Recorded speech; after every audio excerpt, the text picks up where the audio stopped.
Malda cold storage industry অ্যাসোসিয়েশনের আবেদনে সাড়া দিয়ে অগ্নি নির্বাপক সংক্রান্ত বিষয়ে হাতে কলমে প্রশিক্ষণ দিলেন মালদা দমকল দপ্তরের আধিকারিকরা।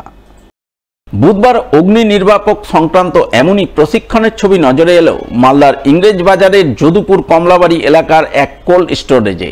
উপস্থিত ছিলেন মালদা দমকল দপ্তরের OC Biswajit Mondal, station officer JP Singh সহ অন্যান্যরা। তারা হঠাৎ করে আগুন লাগলে সেই আগুন প্রাথমিক পর্যায়ে কিভাবে দ্রুত নিয়ন্ত্রণে আনা যায় সে ব্যাপারে কোল্ড স্টোরেজ ইন্ডাস্ট্রি অ্যাসোসিয়েশনের সদস্যদের হাতে কলমে প্রশিক্ষণ দেন বলে জানা গেছে।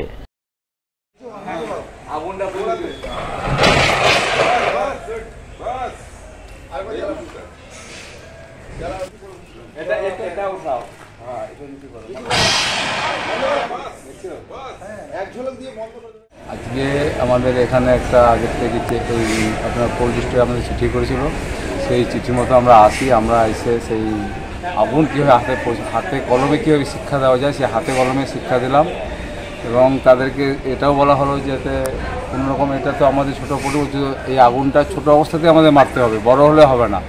যেটা মারতে হবে সেটা ছোটো আগেই মেরে দাও। এবং এটা এদেরকে হাতে কলমে এদেরকে প্রত্যেককে আমরা শিখালাম যাতে এরা আগুন থেকে কোনো ভয় না পায় এবং আগুন পরে তারা সঙ্গে সঙ্গে যুদ্ধে নামার মতো প্রস্তুতিতে কাজ করতে পারে, তাদের সেটা ট্রেনিং দেওয়া হলো। আত্মীয়ের বাড়ি যাওয়ার সময় রাস্তা থেকে রহস্যজনকভাবে নিখোঁজ এক বৃদ্ধ। ঘটনার পর 5 দিন কেটে গেলেও এখনও তার কোনো হদিস না মেলায় চিন্তায় পরিবারবর্গ। এই ঘটনাকে ঘিরে জোর চাঞ্চল্য তৈরি হয়েছে মালদার রতুয়া 1 নম্বর ব্লকের ভাদো অঞ্চলের বলদিয়া পুকুর এলাকায়।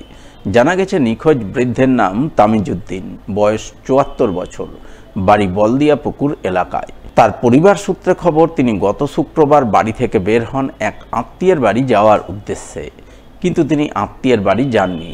ওই দিন থেকে তার আর কোনো খোঁজ মিলছে না, নিখোঁজ রয়েছেন। তাই গোটা ঘটনা জানিয়ে পরিবারের পক্ষ থেকে গত শনিবার রতুয়া থানায় মিসিং ডায়েরি করা হয়, কিন্তু এখনও পর্যন্ত তার কোনো হদিস না মেলায় চরম দুশ্চিন্তা আর উদ্বেগে রয়েছেন পরিবারের সদস্যরা। শুক্রবারের দিন সকাল 9টার সময় চণ্ডীপুর মোড় থেকে নিখোঁজ হয়ে গেছে। তারপরে আমরা সবাই খোঁজাখুঁজি করছি কিন্তু খুঁজে পাচ্ছি না। তারপরে আমরা রতুয়া থানায় গিয়ে মিসিং ডায়েরি করি। আমরা এবং ওনার পরিবার যতগুলো আছে সব দুশ্চিন্তার মধ্যে আছি। প্রচুর খোঁজাখুঁজি করছি কিন্তু কোনো দিক থেকে খোঁজ পাচ্ছি না। শুক্রবারের দিন বাড়ি থেকে আমার শ্বশুর বের হয়েছে 16 তারিখে 9টার দিকে। লাতিনের বাড়ি যাবো কহে শাশুড়িরা 5 মিনিট পাশে যাচ্ছে। ভাসুর বেটা মরে ছেড়ে এসেছে দিয়ে ও যে কোথায় গেছে আমরা আমরা পাই না। তো কোথায় উনি খোঁজে আছে, তো আমরা ঢুঁড়ে পাচ্ছি না। গোটায় আমরা এলাকা ঢুঁড়লাম, খুবই ঢোঁড়াঢুঁড়ি করলাম, পাইনি। থানাতে অভিযোগ জানালছে আমার ভাসুর যেয়ে থানা, তো আমরা ওখানে তাও খোঁজাখুঁজি করলাম। আজকেও লোক ঢুকতে গেছে, লোক ঢুঁড়ে বেড়াইছে, কোথায় পাইনি। এখন কি কহারে চাচ্ছি আমরা যে আপনারা কোথায় আছে ঢুঁড়ে আমরা চাচ্ছি আপনাদের কাছে।